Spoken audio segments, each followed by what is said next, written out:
അതൊന്നും പ്രാവർത്തികമാക്കുവാൻ കഴിഞ്ഞിട്ടില്ല എന്ന് നമ്മുടെ പൊതുജനങ്ങളെല്ലാം സംസാരിക്കുന്നു. അതല്ലാത്തും തൊഴിലുറപ്പ് മേഖലയിൽ ഒരു വികസനത്തിന്റെ കുതിച്ചാട്ടം ഉണ്ടാകുമെന്ന് ആമുഖമായി ഞാൻ പറഞ്ഞു വെക്കട്ടെ. സ്നേഹിതരെ, ഇന്ന് നാഷണൽ ഹൈവേകളുടെ കാര്യങ്ങൾ സംസാരിച്ചു. ഇപ്പോൾ എറണാകുളം ജില്ലയിലേക്ക് ചെല്ലുമ്പോൾ വാട്ടർ മെട്രോ മുതൽ ഇന്ന് വിഴിഞ്ഞം തുറമുഖം വരെയുള്ള ബൃഹത്തായ പദ്ധതികളുണ്ട്. ഇന്ന് ഗ്രാമീണ ഹെൽത്ത് സെന്റർ മുതൽ ഇന്ന് ആരോഗ്യ മേഖല മുതൽ ഇന്ന് മെഡിക്കൽ കോളേജുകൾ വരെയുണ്ട്. അതോടൊപ്പം തന്നെ പ്രൈമറി സ്കൂൾ മുതൽ ഇന്ന് ബസ് സ്റ്റേഷൻസ് മുതൽ വിമാനത്താവളം വരെയുള്ളത് നമുക്ക് കാണാൻ സാധിക്കും. ഏത് മേഖല എടുത്ത് നോക്കിയാലും നമുക്ക് ഈ മേഖലകളെല്ലാം കാണുവാൻ കഴിയും.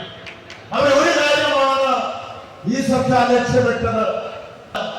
ഇന്നത്തെ ജനതയ്ക്ക് വേണ്ടി മാത്രമല്ല, ജനിക്കാൻ പോകുന്ന തലമുറയ്ക്ക് സൗകര്യങ്ങൾ ഒരുക്കുക എന്ന ലക്ഷ്യത്തോടു കൂടിയാണ് ഈ വികസന പദ്ധതികളൊക്കെ നടപ്പിലാക്കിയിരിക്കുന്നത്. എന്നാൽ മണിക്കൂറോളം വികസന പദ്ധതികൾ നമുക്ക് പറഞ്ഞു വെക്കാം. പക്ഷെ ഞാൻ അതിലേക്ക് ഒന്നും കിടക്കുന്നില്ല. ഞാൻ കഴിഞ്ഞ ദിവസങ്ങളിലൊക്കെ ഈ ജനസമ്പർക്ക പരിപാടി ജനങ്ങളുമായി സംസാരിക്കുമ്പോൾ, പ്രത്യേകിച്ച് സഹോദരന്മാരോടും അമ്മമാരോടും സംസാരിക്കുമ്പോൾ ഇത്രയെത്ര വികസന പദ്ധതികൾ നടത്തി, കോടിക്കണക്കിന് രൂപയുടെ വികസന പദ്ധതി നടത്തി ഏറ്റവും ഹൃദയത്തിൽ കാത്തു സൂക്ഷിക്കുന്ന ഏറ്റവും ഇഷ്ടപ്പെട്ട മനോഹരമായ നിങ്ങളെ അത് വെറുതെ നടന്നതാണ്.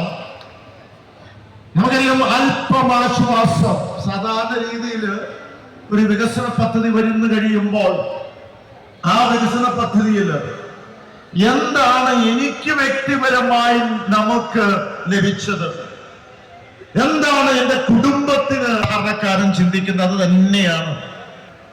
അത് വളരെ കൃത്യമാണ്, പക്കായാണ്. കാരണം സെക്രട്ടേറിയറ്റിൽ നിന്ന് ആ ഡിപ്പാർട്ട്മെന്റ് LSDG ഡിപ്പാർട്ട്മെന്റിൽ നിന്ന് എടുത്തതാണ്. ഇവിടെ നമുക്കറിയാവുന്ന പോലെ ഈ തൊടുപുഴ മുനിസിപ്പാലിറ്റി മാത്രം എടുക്കുക. ഈ തൊടുപുഴ മുനിസിപ്പാലിറ്റി മാത്രം സാമൂഹ്യ സുരക്ഷ കുടുംബങ്ങൾക്ക് തീർച്ചയായും 2000 രൂപ വെച്ച് അവർക്ക് കിട്ടുമ്പോൾ ഒരല്പം ആശ്വാസമാണ്. ആ 5365 രൂപ വെച്ച് 27 ലക്ഷം രൂപയാണ് ആകുന്നത്. 1,07,00,000 രൂപ. അങ്ങനെയാണെങ്കിൽ ഈ മുനിസിപ്പാലിറ്റി മാത്രം ഒരു വർഷം